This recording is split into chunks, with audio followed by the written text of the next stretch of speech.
I'd like to ask a question to everybody so you can be in your mind while I'm speaking. How many gifts do you get for Christmas? Anybody have an answer of an average? A lot. A lot. Okay, that's good. We get a lot of Christmas. Now, has anybody ever stopped to think who doesn't get a gift? Because when I was 6, we had just moved here from Chicago, so my parents didn't have a lot of money, and we didn't have a Christmas that I always wanted. A lot of gifts. You go back to school and everybody's talking about how many gifts they got, counting that they got a doll, a toy, a car, and everything. And that Christmas I got PJs. Very cute, one-piece PJs. They were warm, so I was thankful. I talked to my mom and I was like, why is it that I only get one gift? Why doesn't Santa Claus like me? I was too young to understand that my mom was Santa Claus. The next year I figured out that my mom was Santa Claus, and that's why I was getting PJs every year for Christmas, because that's all I could afford with 4 kids. So when I was 7 that year, I got a bigger gift. Our church decided to give us gifts to all our kids, to all my mom's kids. We got toys, we got blankets, we got socks, my mom got kitchenware, and that came from people from our church that decided to give a gift that year to somebody that doesn't have one. So today, I'd like to explain to you why you should give a gift this Christmas to kids that really don't get a gift, besides a pair of PJs. These gifts, well, first, I'd like to explain to you why you should give a gift. Second, I'd like to explain to you who it's going to go for. And third, I'd like to explain to you where you can find these locations. Why should you give a gift? You should give a gift because it's about Christmas, it's about giving. It's about giving to people, or giving gifts to people you love. And if you think about it, all the people you love probably get 5, 10 gifts every Christmas. They get it from their parents or their friends, so they accumulate more than one gift. And those kids that aren't lucky enough, they get a set of PJs or socks. So you should give a gift because there's people out there in the world that don't get gifts and that are wondering, where's my Santa Claus? So I'd like to encourage you today to be a Santa Claus for a little kid, and everything you get every year, not only that you get throughout the year, you should think about, hey, maybe somebody out there doesn't get this. You should also give a gift because those little 6 and 7-year-olds, they think about Christmas bigger than we do now. They think Christmas is a magical thing, and when they look under the tree and they see there's 5 gifts, that kind of hurts them, and they're like, maybe we should think about, when we're older, think about, hey, I was that kid that got 10 gifts. Let me give a gift to somebody that only gets 1. Next, I'd like to talk to you about who it's going to. Most of these gifts are going to families that are poor, not necessarily living in the streets, but just don't have enough to get a gift. They just have enough to pay day-by-day bills. These gifts also go to kids in shelters and orphanages where they don't necessarily get gifts, they just get whatever is there. I also like to give a quote from the Toys. There's also an organization of Toys for Tots that is available to give gifts, and their creator said that the objectives of Christmas is the objectives of Toys for Tots are to help the less fortunate children throughout the U.S. experience the joy of Christmas, to play an active role in developing one of the nation's most valuable resources. What he was trying to say is that it's more important to give than to get. Let's not count how many gifts we're going to get this year. Let's count how many gifts we're going to give to the less fortunate. Next, I'd like to talk to you guys about what organizations are doing this.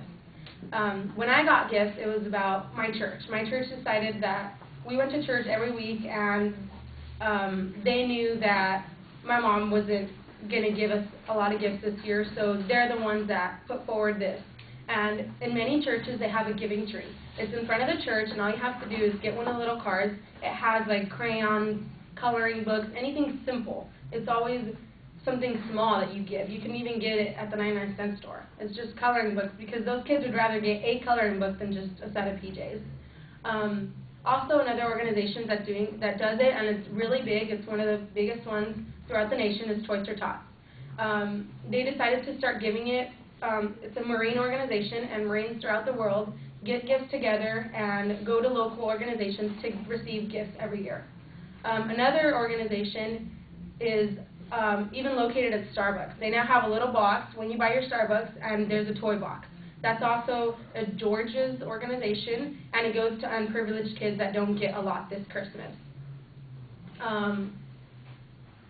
So this year, I'd like for everybody to think not how many gifts I'm going to get, but how many gifts am I going to give, and not just to my friends and family, but to those kids that really don't get a lot this year.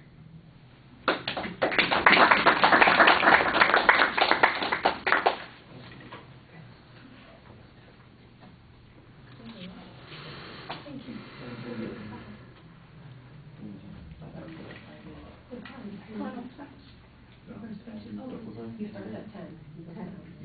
Yeah. I thought he started at 8.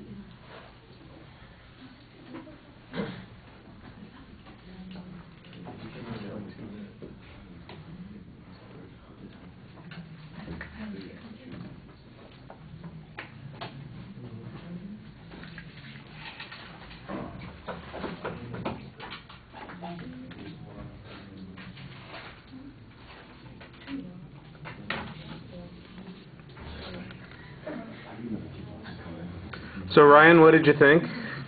I thought that she was pretty confident as far as what she's speaking about. She projects her voice well. She has good eye contact. She doesn't move around a lot, and with her hands a little bit. She also, well, the only thing I'm going to say is bad is you do say a lot. Every sentence says Other than that, the topic, you can tell she's extremely passionate about what she's talking about, and that's good. I thought she did a good job. The topic was well stated. All right. I think you get a lot of mileage out of the topic because there's a good timing for the topic like that. You're talking about something that ought to have some emotional draw. You've got a good personal experience that you can share to give you some credibility. So that gets you a long ways. You need to do a little bit more on it to talk about. Give us some information about the numbers of kids or the likelihood of our encountering kids, or maybe there are even kids in the area that you know that would fall into this category, but you don't know that they're in those situations. You know, to build that up a little bit more. It's not that hard to find, for instance, stories in newspapers about kids who are going wanting, people who are in foster care, for instance, and are not going to be receiving gifts, or kids whose families, you know, they can't afford. And there's always a story on the news about those organizations doing exactly what you're talking about. So there are people who talk about this and promote this, and they've got some information, statistics, and I'm sure they've got a couple of heartrending stories, you know, that you could then share to use to motivate people a little bit more. Also, I think that you could play on the emotions of the audience a little bit more by talking about how they would feel when they do this. I mean, the reward is not just for the kid, it's for you. How are you going to feel about yourself just because you got one more gift for yourself that you don't use? But think about how the difference you're going to make in a child's life. When that child opens that gift and is so surprised, you don't necessarily get to see their face, but you know what's going through there. And, you know, motivate people a little bit by appealing to that esteem and self-actualization needs there a little bit more. Like I said, I think you get by a lot on the topic, which I think was a very effective topic. You had a couple of simple options for people to use, and I appreciated that. You know, the Toys for Tots and the Giving Trees and those sorts of things, and the Starbucks gift drive. So I think that since all these organizations do exist, there's probably a little bit more information on the subject that you could put into the speech, and then, you know, pack it up a little bit more and make it a little bit more powerful. I thought the delivery, I'd agree with Ryan, you did a very good job on everything. You look at the audience for the most part.